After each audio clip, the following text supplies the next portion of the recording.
Hey, it's Greg here with MaritimeGardening.com, and I thought I'd do a video today talking about how to tell when your strawberries are mature to the extent that the plants are kind of done and that it's time to start thinking about pulling them and either replanting strawberries or planting something else in that bed. Strawberries are a perennial plant. They come back every year, but individual plants have a finite lifespan. As a rule of thumb, after about 5 years or so, at some point, the production drops. The size, the vitality of the plant, all that sort of stuff, the size of the berries, the vitality of the plant, all that sort of stuff starts to drop off. I usually plant strawberries, and I'll show you here. I got some right over here. These strawberries are in their first year. These are in their second year. So are these. So you can see with these, there's only so much foliage on the plant, right? The strawberry grows from a crown. The crown increases in size every year until it reaches a certain size, and then it stops increasing in size. This one isn't producing much fruit, right? Because they're very new plants, right? Every year they spend the entire growing season. These are June-bearing strawberries. They spend the entire growing season gathering up energy with their leaves, storing it in their roots. And in the spring, they start growing. And if they're June bearers, they bear their fruit in June. Where I am, it's late June. They start bearing their fruit. We're almost into July now, and they've just started. We just started harvesting this week. Now, these ones are in their second year, and there you can see the plants are much larger, right? And they're bearing more fruit, okay? And I predict next year will be, year 3, year 4, year 5, they'll be really productive, okay? Even this year, they got a lot of flowers, so we're going to get a good number of berries. Same with these ones over here. And what you notice when you look closer, I just harvested yesterday, so we haven't got a lot of fruit, but you got just a beautiful berry look, right? Perfect shape, perfect color, and uniform coloration, okay? And varying sizes. Here's some nice ones over here, right? Nice size. Another one over here. Nice size, nice color. Ready for picking. Now let's go look at our old berries. Now, I don't know exactly how many years these have been here. I think this must be year 6. I remember I was going to pull them last year, but they were so productive last year, I left them in. This year, I'm noticing a change. Number one, I'm noticing that the berries are smaller. These are the same variety as the other ones, I think. These are Kent, I believe. So I mean, not a bad berry, okay? But what I'm noticing is that a lot of them are smaller berries, which, I mean, that's fine, but you want big, fat, juicy berries that are just easier to process, right? So smaller berries, even though I got these really mature crowns, lots of flowers, but smaller berries. And I'm noticing a lot of this. You've got this, see this one here, some degree of coloration, but at the very bottom, you've got this white-green thing going on. And I'm seeing that in a lot of the fruit on these plants. Look at this one here. Kind of a white-green, light green on the bottom. I mean, these are still usable, and they're perfectly fine for making jam and all this sort of stuff. Look, there's another one. Misshapen, light green on the bottom. Here's another one. A little bit misshapen, little light green on the bottom. Now, I'm not saying these are usable, but this is the sign that the plant is old, right? It's sort of past its good years. So, for me, it's time to... Look, here's another one over here. Nice, big, beautiful berry, but look, that miscoloration. It's not coming in uniformly like the plants in the other beds, right? This one here, too. This one's not so bad. Now, some of the plants in here are the old original plants, and some of the new ones are younger plants started by runners. What's a runner? Let me explain that. So, strawberry plants have a way of procreating. Of course, the berries are covered in seeds. Each one of those seeds, in principle, can become strawberry, although I don't know if the seeds from any given variety will stay true to type. But they also clone themselves. They send out things like this. These are called runners. Okay, and this, see if I can find one that's already rooting. Each one of these runners will become a plant on its own. Let's see if I can find a bigger one, more mature one. Okay, here's a runner that I missed last year. So you can see it came off of this main plant. You know, it touches down. Here's another one, right? A new plant from a runner. Okay, touches down, sends out roots. Now, if you got a friend that wants strawberries, you give these runners to your friends. They plant them and water them for about a week or so, and they'll turn themselves into nice new strawberry plants. Okay, so any given strawberry plant can put out half a dozen or more of these a year. So each plant becomes 6 plants. Well, what happens when you let, so one could argue, why don't you just let the runners make new plants? Every year it's going to make new plants, and you just got perpetual strawberries.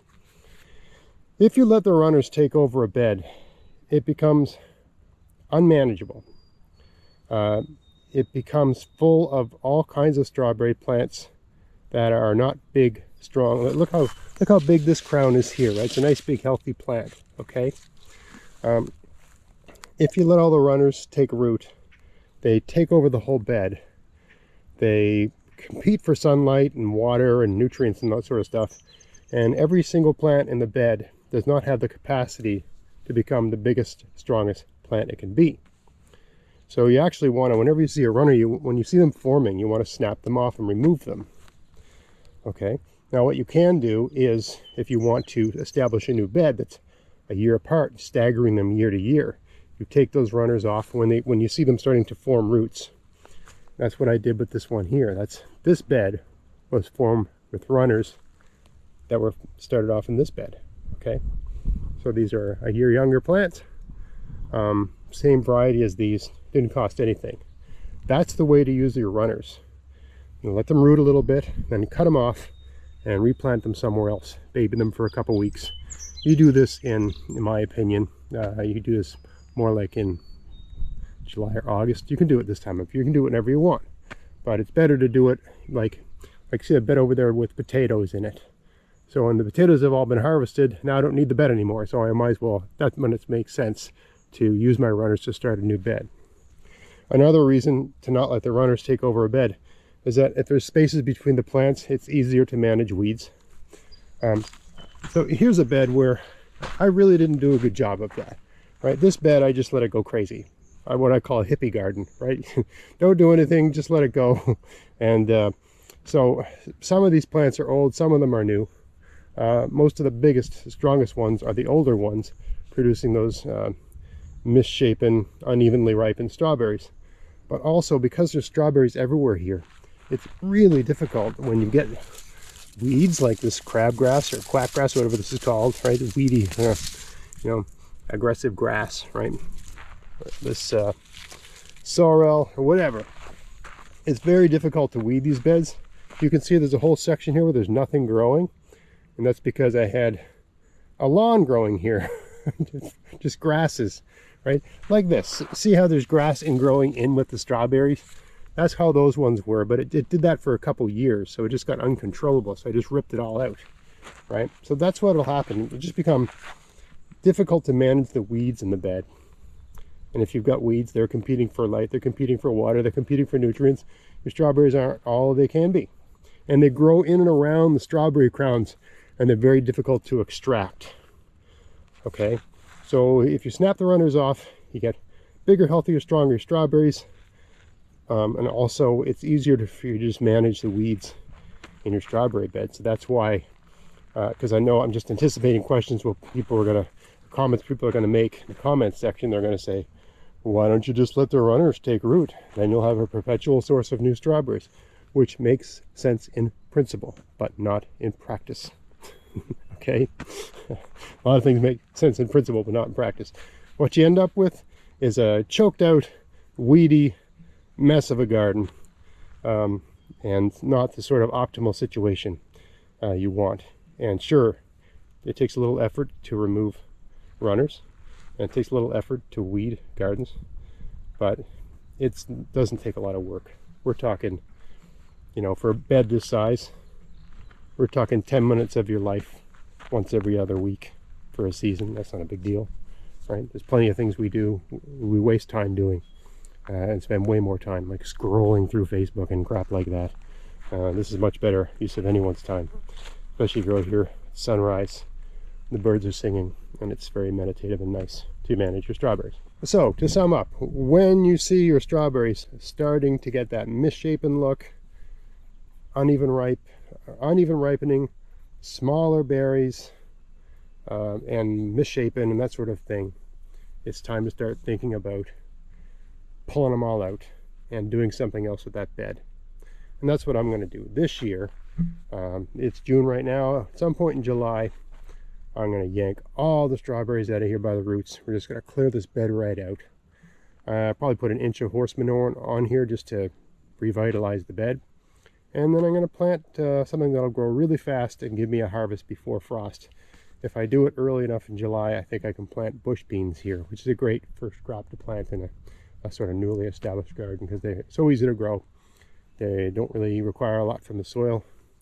They even, if you're lucky, they'll actually put some nitrogen in the soil because they're legumes.